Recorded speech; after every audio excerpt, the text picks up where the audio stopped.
Hello,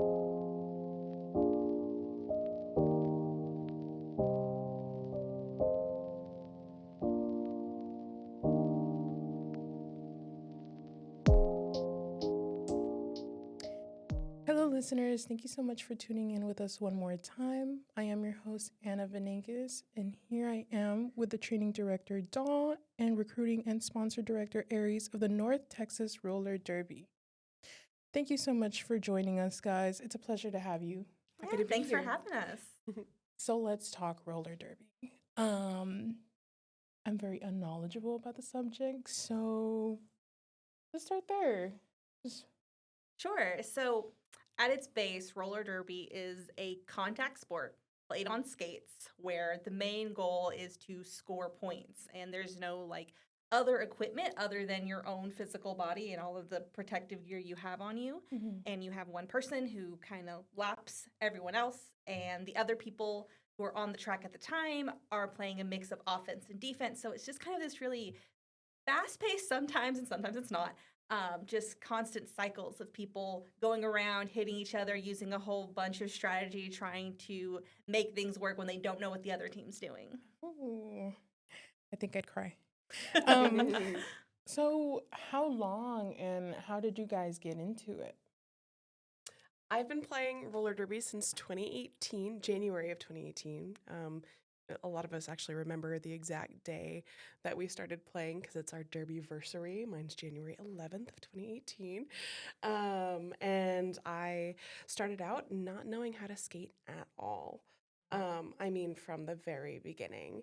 And it was through training directors and awesome trainers that were there that night that helped me and encouraged me to keep going forward. And I went through the program kind of at my own pace. It took me a while, and then I ultimately became a bouting skater, which is terminology for somebody that actually plays on a team competitively, whether at the home team level or at a travel team level. And right now, I'm the captain of the Elm Street Nightmares and a blocker for our travel team, the Fighting Unicorns. Oh, I started roller derby in 2016, and I really needed friends. I was fresh out of getting my bachelor's degree, did not really know a lot of people in the area. All of my friends were in Plano, and I wasn't going to drive to Plano all the time. And they were had a booth in an event, and they just seemed nice. So I showed up to a practice, and then I never stopped showing up.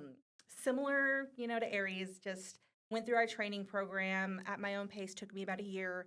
And now I'm training director. I play on the Hickory Street Hooligans, which is one of our home teams, and I also skate on the Fighting Unicorns, our travel team. I forgot to mention one of the biggest reasons why I started roller derby is because I actually was going to school at UNT, and I met several skaters that were playing on the team at the time while I was going to school with them. So I remember someone in the ceramics department was playing, and they told me all about it. And I ended up finding them a year or two later after graduating and going from there. it is so fun. What a tie-in. small world Isn't it? sometimes. For sure. Yeah, I mean, that drive to Plano, I don't blame you. I don't. I do not. So hearing all these team names, I'm really curious to ask, how did we come up with them? Well, there are kind of original team names from when our league started in 2011. And we have them Denton based, kind of off of different landmarks here in Denton. Whether you're going to the square, which we consider the main street, it may not be titled Main Street. That's where you get Main Street Mafia for one of the teams. And then you've got Elm Street, one of the iconic streets here in Denton.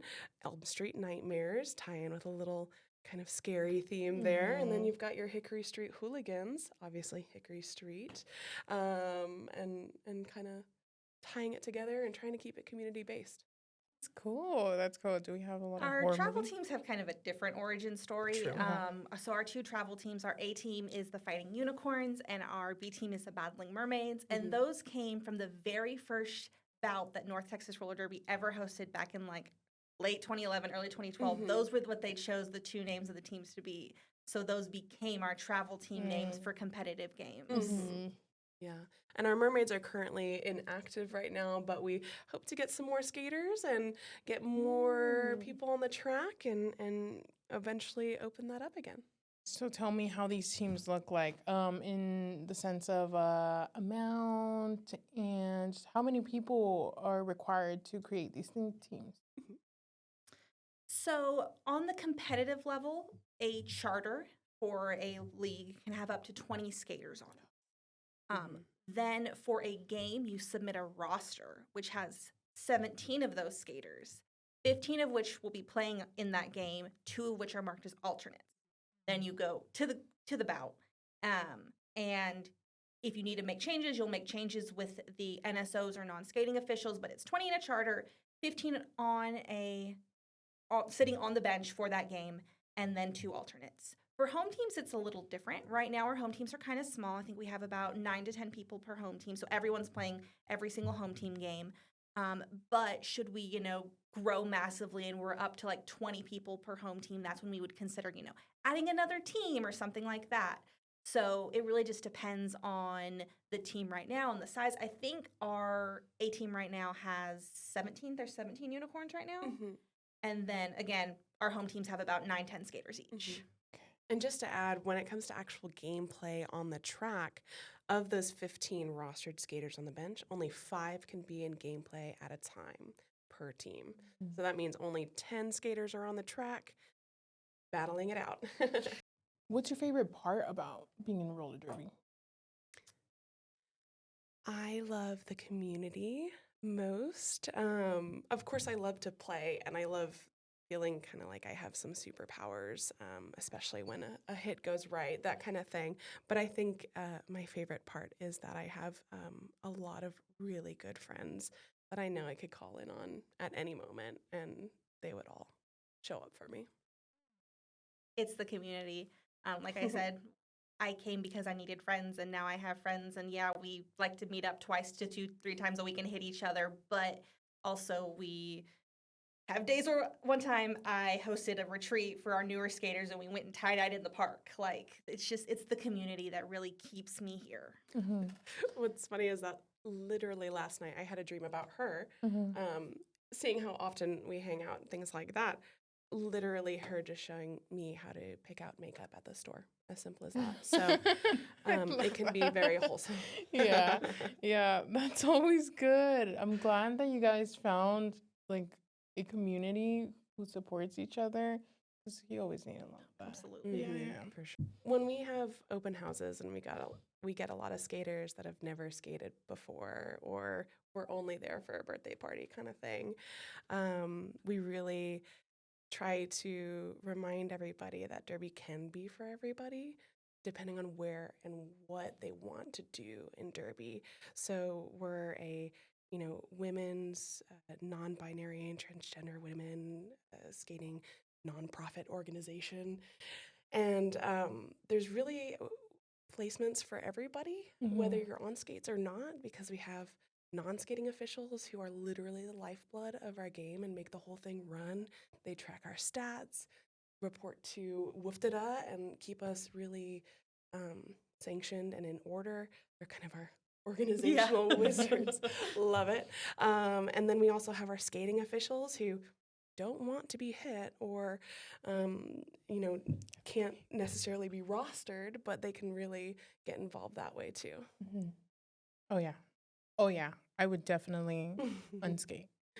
You say that. I said that when I first started, and now I just love knocking people over. I'd be so scared. It was like the first day, and I'm just already getting pushed. We don't push anybody on the first day here at North Texas. No, we don't. Most people take a couple months before you even do any sort of contact. Yeah. After the first couple of months, that's when I'll disappear. No. Yeah, I definitely want to get at least into the hobby of skating. Maybe not roller derby, maybe just doing it on the sidelines, but definitely I have thought of roller skating before. Great hobby. Yeah. So this is a great episode, guys. This is perfect. So let's see. How do you guys have the players train? I'll take that over as training director. We have a amazing training program, and I will say every league does things differently. I know ours is a little longer than some other teams in the area, but it's for a very good reason. Our training program, which we call the Rising Phoenix program, is split up into 3 levels. And so the first level is your skating basics. It's learning how to just skate in general, how to stop well, how to fall properly to avoid injuries. After that level, our second group is more learning some footwork and some basic skills that kind of build up into our third level where we really start introducing context and how does all these skills work together. And then once you pass your level 3 assessment, you are eligible for scrimmage. You do your first scrimmage as long as everything looks great. You become a bouter. With our bouters, we have training up to 3 times a week. And really, it's just kind of enforcing those skills. Some practices, we have everyone practicing together. They're mostly endurance based, so we're working on building our cardio levels.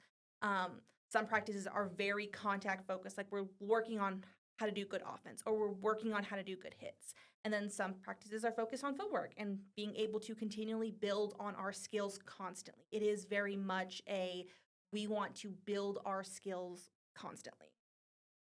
And that can be kind of thinking about it in a few ways on how quickly you end up on the track. Some people come with a whole extensive background of being athletes, playing soccer or wrestling or whatever they were really into and kind of transitioned into roller derby as their new and exciting sport, while others, kind of like me, where I literally never played in a team sport unless it was like middle school athletics. That's And real. really started my athlete journey from scratch. Yeah. And that can look different for everybody. And the timeline's different for everyone. I have Mhm. seen the fastest I've seen someone go from very first practice scrimmage assessment was 4 months, and that person had a speed skater background. So it was really just teaching them the derby specific skate skills. And then the longest I've seen was someone took 3 years. That was and- me. Surprise! Not to call me out, but it was me. But the average timeline is 9 to 12 months for every person, Yeah. on average. And we encourage people learning at their own pace to push themselves out of their comfort level, but also understand that you are working your hardest at every practice. As long as you are working your hardest, that is all I ask that someone do. Endurance. Yeah. I do swimming That's good. and endurance. Some people do swimming, other people do roller derby, and some people do both. I really, really, really want to get into it. But yeah, my question to you guys is, what is like how do I word this?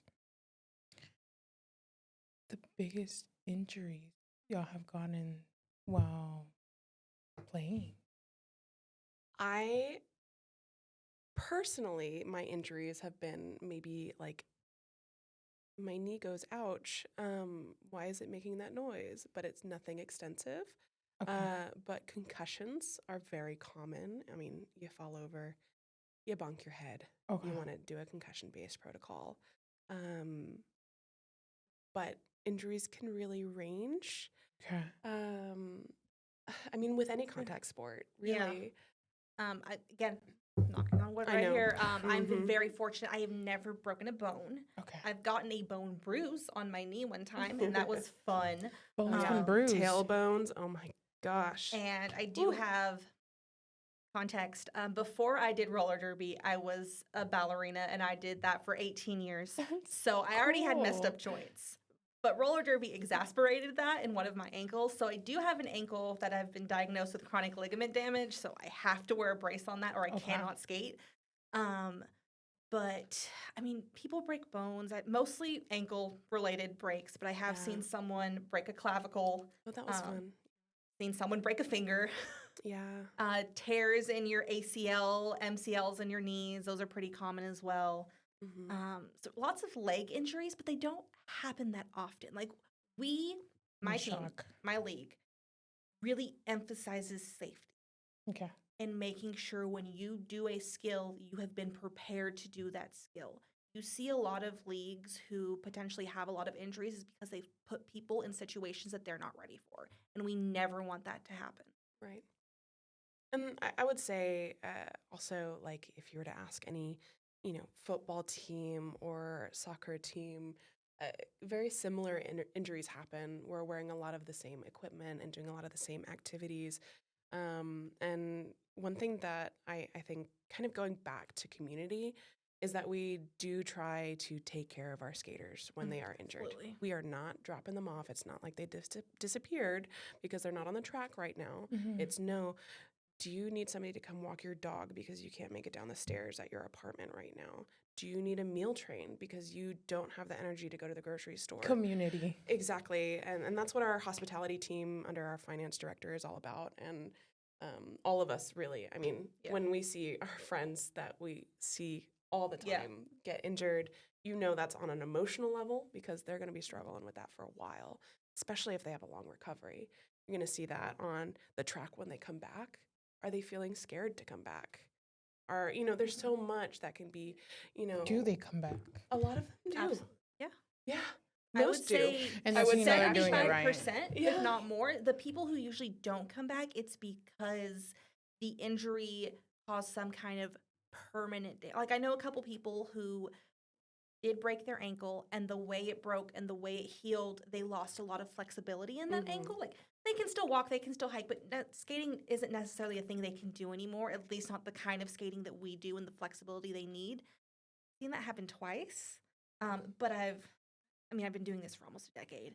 So I've seen a lot of injuries. So Mhm. the fact that I only know of two that the injury caused them to never be able to come back on a physical level Mhm. is pretty nice. Yeah.